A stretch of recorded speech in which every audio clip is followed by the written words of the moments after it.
today, triathletes dive into the Seine after the river's waters pass a pollution test. France and Britain picking up the golds. The hottest ticket in town, the Olympic cauldron floating above spectators, some 60 metres into the air.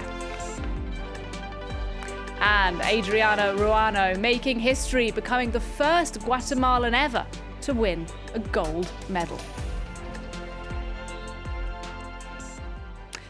Welcome. First, to the relief of Olympic organisers, the triathlon did take place today in the River Seine, days after the water there failed a key pollution test. The women triathletes went first, diving into the Seine at the historic Alexandre III bridge, and it was France's Cassandre Beaugrand who won the gold. Solange Mougin has this report.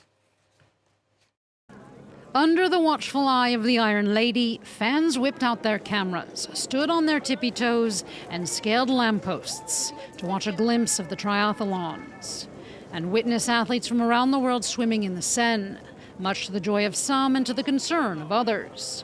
I'm not sure how clean it really is for the athletes today, so yeah, I'm a bit surprised they're holding it actually. We're mixing sports and history and with the world looking on. A success, frankly, a real success. The events come after delays, controversy, years of anticipation and 1.4 billion euros in investments. Back when Paris bid to host the Olympics, organizers promised that a cleaner Seine would be one of the long-term legacies of the Games.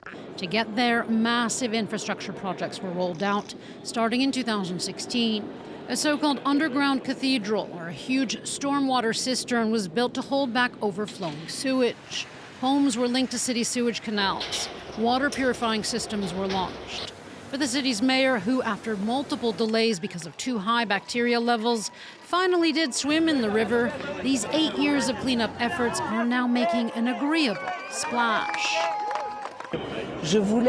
I wanted to reconquer or get the river back by cleaning up the pollution. So all of that happened.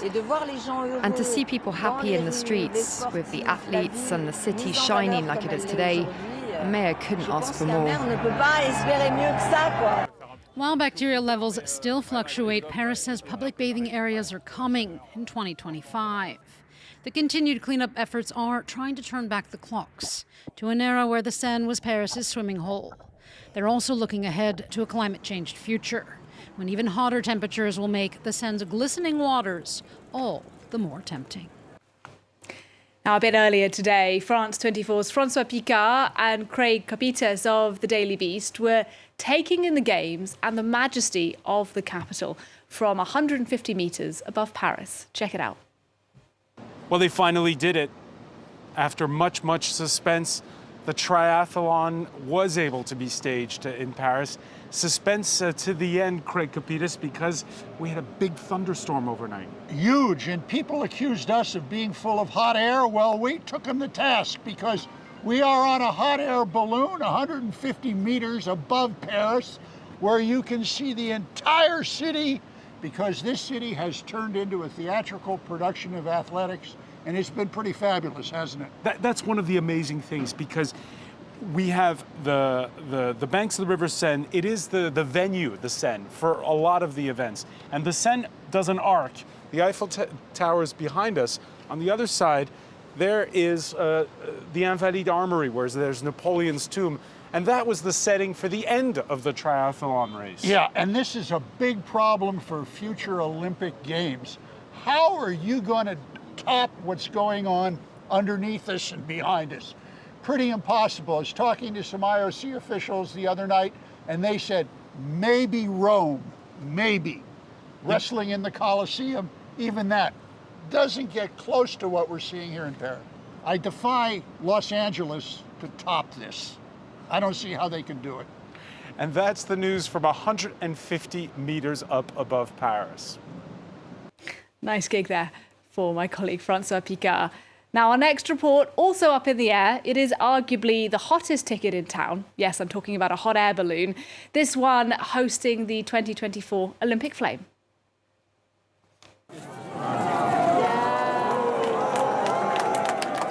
Every evening at sunset, the Olympic cauldron has become the centre of attention as it flies into the Parisian sky to float 60 metres above the ground under a hot air balloon until the early hours of the morning. It's then brought back down to the Tuileries Gardens during the day, where crowds are thronging to catch a glimpse of it. It's unique, it's really cool, and when it rises in the evening, it lights up Paris even more. It's really great. This one was obviously outside the stadium, flying in the evening. It's a unique experience, which I think it's Paris, right? Already a symbol of the Paris Olympics, the flame is fuel-free, made up of clouds of mist and lit by LED rays. While free to visit, all available 10,000 daily slots to see it up close have already been snapped up. Those who weren't quick enough off the mark can only admire it from afar. We didn't get tickets. We didn't know we needed them to access it. But we'll try and get a slot this afternoon if possible. Organisers have said they'll release more free tickets before the Games close on August 11th. But some are already calling for the cauldron, a nod to the hot air balloon invented by the French Montgolfier brothers in the 18th century, to find a permanent home in Paris. Not unlike the Eiffel Tower, originally built for the 1889 Paris World Expo. Next, a look at a sport that was only added to the Olympics at the last Games in Tokyo, 3x3 basketball. It is considered the top urban sport in the world. France 24's Natalia Ruiz and Kemi Knight bring us this report from a court in Montpellier. From the streets to the Olympic Games. Born a few decades ago, 3-on-3 basketball has kept its original spirit intact. Music is compulsory, just like it is at the park. Matches last 10 minutes and are played on a half court. There's just one hoop, and the first team to score 21 points wins. There's no downtime. You have to be really good at combining moves. When it comes to managing your emotions as well, it requires a lot of skill because you can't just stop when you've missed a shot. I think it's a more intelligent form of basketball. You have to find the right positions, take up the space, and dominate the game. It's really cool. Introduced 3 years ago in Tokyo, 3-on-3 basketball has won over the International Olympic Committee. This street version of basketball is considered the world's #1 urban sport, but there's still a long way to go. Even at the highest level, a majority of players still compete with traditional basketball clubs. It's becoming more and more professional. Before there were tournaments but no prize money. Now there's more and more prize money. I think there'll be more and more support. There are places like Asia where there are already championships, and little by little the standard is getting higher. A male and female team of French players will be competing at this year's Olympic Games, hoping to win a first 3-on-3 basketball medal for France. Well, let's talk now about today's Olympic action and what's coming up as well. Our sports reporter Leo McGuinn with me in the studio.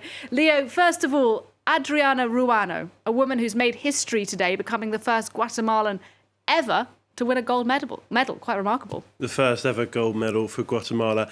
And it's a lot more than that. The story is so good. Adriana Ruano's story. She was originally a gymnast as a youngster, but she suffered a spinal injury when she was just 16 years old. She got an MRI, went to the doctor. He said, "You've got to give up gymnastics." He recommended maybe take up shooting. That wouldn't aggravate your back too much.